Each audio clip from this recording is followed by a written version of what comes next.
So the first topic I missed on my test was about what gas is released when permafrost melts.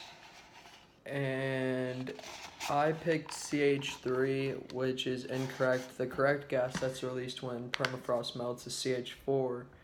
And that occurs basically, it's this water that's been pent up in these polar ice caps, which absorb carbon dioxide or absorb carbon, and then when that's released with this water, it creates CH4 gas that's released into the atmosphere.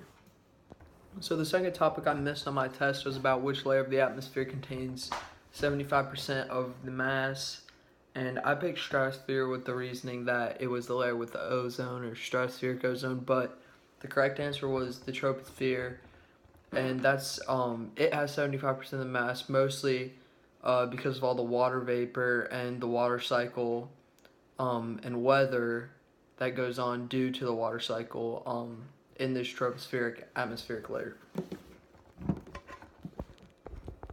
And then the third topic I missed on my test was about El Nino, and El Nino actually occurs when trade winds weaken or stop and is associated with warm ocean temperatures. So let me refer to my picture. So here is a normal year, and as you can see, trade winds are circulating regularly, and there's upwelling going on, which means that cold air or cold water is rotating upwards in the ocean while warm surface water is going down, and this water continues to cycle.